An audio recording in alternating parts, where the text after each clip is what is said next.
السلام عليكم ورحمة الله وبركاته.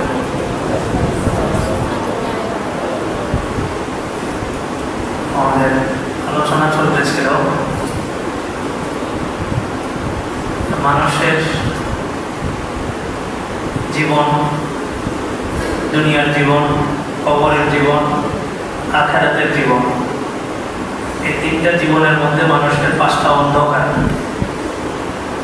আর পাঁচটা অন্ধকারের পাঁচটা আলোকবর্তিকা। এক নম্বর অন্ধকার কি ছিল?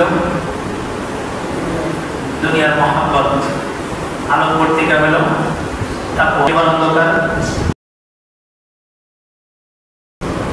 গুনাহ, প্রত্যেকটা গুনাহ একটা অন্ধকার। আলোকবর্তিকা হলো তাওবা। 3 নম্বর অন্ধকার কবর, আর এই কবরের আলোকবর্তিকা হলো লা ইলাহা ইল্লাল্লাহ। 4 নম্বর অন্ধকার হাসরের মাঠ। এই হাসরের মাঠকে আলোকিত করবে এই আমল এবং নামাজ। 5 নম্বর অন্ধকার পুলসিরাত। এই পুলসিরাতের আলোকবর্তিকা হলো একই আল্লাহর উপরে বিশ্বাস, ভরসা। 5 নম্বর যেটা দুনিয়ার মহাব্বত, এটা সমস্ত গুনাহের মূল, এটা সবচেয়ে বড় অন্ধকার। দুনিয়ার লোভ যার মধ্যে ঢোকে, দুনিয়া পাওয়ার পেশা যার মধ্যে একবার ঢোকে, সে কোনো ধরনের কোনো অন্যায়কে ছোট মনে বড় মনে করে না। যে কোনো অন্যায় তার জন্য ইজি। আমার দুনিয়া পাইতেই হবে, ক্ষমতা আমার পাইতেই হবে, ক্ষমতা আমার টিকেইতেই হবে। এর জন্য যদি প্রয়োজনে 2000 মানুষের জান নিতে হয়, আমি সেটা নেওয়ার জন্য প্রস্তুত।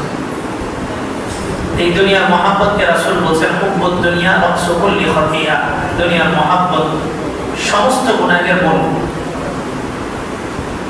এই দুনিয়া কি জিনিস? বিজ্ঞানের ভাষায় বলা হয় দুনিয়ার মূল ধাতু হচ্ছে কয়টা? 4টা। শরীয়তের পরিভাষায় এগুলোকে বলা হয় আনাসির। যে 4টা জিনিস দ্বারা মানুষ গঠিত: আগুন, পানি, বাতাস, মাটি। এই 4টা জিনিসের 4টা প্রতিক্রিয়া। আগুনের প্রতিক্রিয়া কি? আগুন সব সময় উপরে উঠতে চায়, সে কখনোই নিচে নামতে চায় না। এই আগুন ধাতুটা মানুষের সৃষ্টর মধ্যে থাকার কারণে মানুষও অহংকারী হয়ে যায়, উপরের দিকে উঠতে চায়, সে নিজেকে অনেক বড় মনে করে। কারণ তার 4টা মূল ধাতুর মধ্যে একটা কি? আগুন। 2 নাম্বার পানি। পানি নিচু ঢালু জায়গা পাইলে পানি আর নিজেকে নিয়ন্ত্রণ করতে পারে না, গড়ায় করে যায়। তো মানুষও গুনার পরিবেশ তৈরি হইলে মানুষ নিজেকে নিয়ন্ত্রণ করতে পারে না, গুনার মধ্যে জড়িত হয়ে যায়। 3 নাম্বার বাতাস। বাতাস চায় সর্বত্র তার ক্ষমতা বিরাজমান থাকুক, সব জায়গায় তার উপস্থিতি থাকুক। এই জন্য পৃথিবীর 1 ইঞ্চি জায়গা কেউ দেখাতে পারবে না যেখানে বাতাস নেই। পুরো পৃথিবীর এই বিজ্ঞানের ভাষা বলা হয় স্পেস। এই মাঝখানের এই খালি জায়গা থাকে। আপনি যদি গ্লাসে পানি দেন, আধা গ্লাস পানি, বাকি আধা গ্লাস কি? বাতাস। এটা দেওয়া লাগে না, এটা অটোমেটিক ঢুকে যাবে ওখানে। তো বাতাস মানুষের সৃষ্টির বস্তুর উপাদানের মধ্যে থাকার কারণে মানুষও চায় তার ক্ষমতাটা সব জায়গায় ছড়ায় হোক। এখন মেম্বার তো সে চায় চেয়ারম্যান হই, চেয়ারম্যান সে চায় এখন এমপি হই। দিন দিন সে চায় তার ক্ষমতাটা সব জায়গায় ছড়ায় যায়। আমি একটা দেশের বাদশা, তো সে চায় যে আমি আরো একটা দেশের বাদশা হই। 4 নম্বর উপাদান মাটি। এই মাটির বৈশিষ্ট্য হলো মাটি সব কিছুকে তার ভিতরে টেনে আনে, কোনো কিছুকে সে ছাড়তে চায় না। মানুষ সবচেয়ে দামি, এই মানুষকে পর্যন্ত মাটি কি করে? একদম গিলে ফেলে।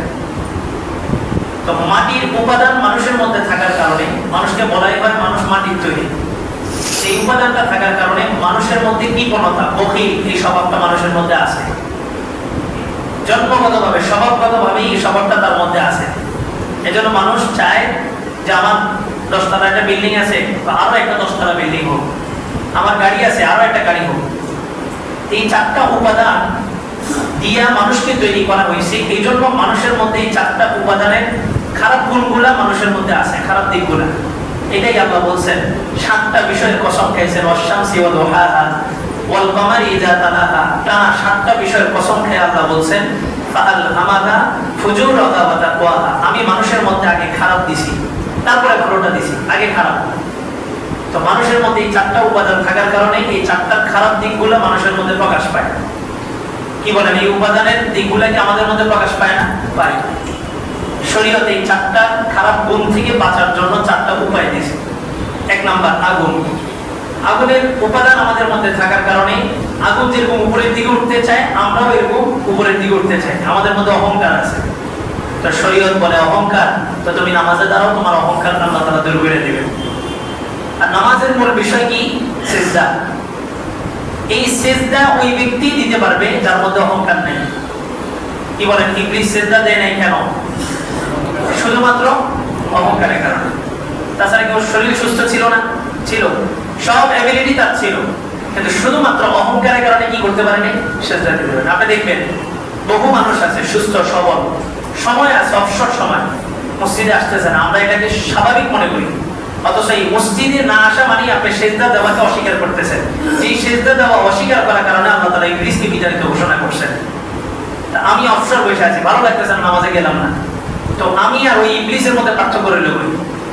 আল্লাহ তাআলা বলেন আগুনের উপাদান তোমাদের মধ্যে আছে। আগুন যেরকম উপরে উঠতে চায়, তোমাদের ভিতরে এরকম অহংকার জাগ্রত হবে। দৈনিক 5 বার মসজিদে আসো, সিজদা দাও, তোমাকে আমি অহংকার থেকে দূর করে দেব। আর অহংকারটা কি? আল্লাহ বলেন কিবরিয়াই আল ফাখরু রিদাহি, অহংকার এটা আমার চাদর। এই চাদর যদি কেউ টান দেয় তো আল্লাহ এটা হজম করতে পারেন, আল্লাহ তাকে বেইজ্জতি করে দেন, জালিল করে দেন। এই মক্কার কাফেররা আল্লাহ রাসূল যে নবী এটা জানতো না? জানতো, মানতে পারে নাই কেন? ওই যে আবু তালেব মৃত্যুর সময় বলছে, ভাতিজা আমি জানি সব সত্য, কিন্তু এখন যদি তোমার দিনটা মানি, এই আমার বংশের লোকগুলো বলবো যে মৃত্যুর আগে নিজের বাপ-দাদার ধর্ম ত্যাগ করছে। সবাই জানতো রাসূল সত্য, কিন্তু অহংকার যে আমি এখন যদি মুহাম্মাদের মানি, এতদিন তো মুহাম্মাদের বিরোধিতা করছে। এই অহংকারের কারণে আল্লাহ তাআলা সব ফেরাউন থেকে নিয়ে সমস্ত নবী দুশমনদেরকে আল্লাহ তাআলা যুগে যুগে শেষ করছেন। তাহলে মানুষের সৃষ্টির উপাদান চারটার মধ্যে একটা আগুন, এটা সৃষ্টিগত দিক থেকে আমাদের মধ্যে অহংকার তৈরি করে রাখছে। প্রত্যেকটা মানুষই অহংকারী। আমার এক ওস্তাদ বলতেন ঢাকার মানুষ বেশি অহংকারী। তো এই কথাটা এখন বুঝি। হুজুর বলতেন যে ঢাকার মানুষের মধ্যে অহংকার বেশি হওয়ার কারণ হলো ঢাকার মানুষ থাকে এই যে বস্তুগুলো তাদের চতুর্পাশে, এই বস্তুগুলো বানানো হয়েছে আগুন দ্বারা।